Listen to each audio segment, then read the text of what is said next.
이번 영상은 내일 10일부터 폐지되는 공인인증서에 대해 알아보겠습니다. 2020년 12월 10일부터 공인인증서가 폐지되고 민간인증서 사용이 가능해집니다. 그동안 복잡하고 번거롭던 공인인증서를 쓰지 않고 인터넷과 모바일에서 금융거래를 할 수 있게 된다. 1999년 정부가 도입한 공인인증서가 폐지되기 때문이다. 은행과 핀테크 회사들은 얼굴, 패턴, 지문 등을 활용한 다양한 인증수단을 쏟아내며 공인인증서 없는 시대의 경쟁을 시작했다고 합니다. 더 쉽고 편리하며 안전한 국민인증서 자리를 놓고 치열한 각축전이 펼쳐질 것으로 보인다고 합니다. 과학기술정보통신부에 따르면 전자서명법 개정에 따라 2020년 12월 10일부터 정부가 공인인증서에 부여하던 공동인증서로 변경이 된다고 합니다. 단, 전자서명법 개정안은 공인인증서의 독점적인 부분을 없어집니다.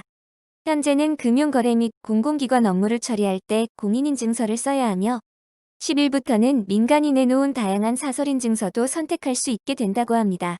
물론 유효기간이 남아있는 기존 공인인증서를 계속 쓸 수 있습니다. 그리고 한 매체에 따르면 KB금융은 공인인증서 없는 시대에 가장 적극적으로 움직이는 금융그룹이라고 합니다. 지난해 7월 KB모바일 인증서를 내놓아 500만 건 이상을 발급했으며 KB모바일 인증서는 발급받는 데 1분이 채 걸리지 않을 정도로 빠르다는 평가를 받았는데요. 패턴이나 지문, 페이스 얼굴인식 아이디 등으로 간편하게 로그인할 수도 있고 유효기간도 없어 재발급을 걱정할 필요도 없다고 합니다.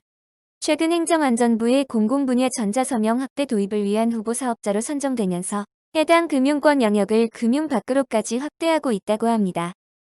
최종 사업자로 선정되면 KB모바일 인증서를 통해 홈택스, 정부24, 국민신문고 등의 공공사이트도 이용할 수 있고 공인인증서의 유효기간이 끝나면 공동인증서로 갱신하거나 민간인증서를 발급해 사용하면 된다고 합니다.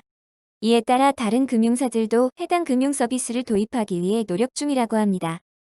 하나은행은 인공지능을 기반으로 얼굴인증 서비스를 도입 예정이라고 하고 신한은행 자체 서비스도 인증 시스템을 도입을 할 예정이라고 합니다.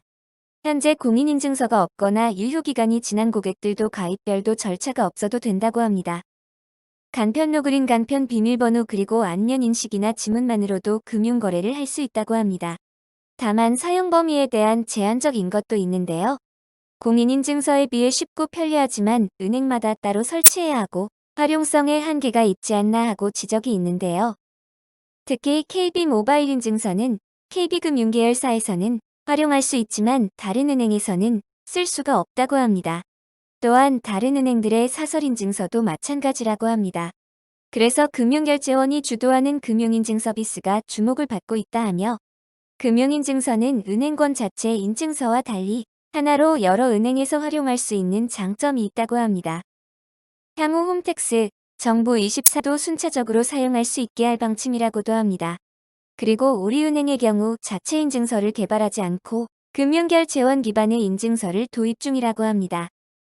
IT 기업이나 핀테크 기업의 사설 인증서들의 기술력이 보완이 된다면 이런 기업들의 성장세도 무시할 수 없다 하며 소비자 편의를 위해 이들 기업의 기술이 도입된 인증서에 문을 열어주는 금융회사가 늘고 있기 때문이라고 합니다. NH농협은행은 이동통신 3사가 추진하는 패스 인증서를 통해 NH오런뱅크에 로그인할 수 있게 허용했다고 합니다. 핀테크 회사인 토스 역시 내놓은 토스 인증서도 수협은행, SC제일은행, 삼성화재, 하나손해보험, KB생명 등에서 쓰인다고 합니다.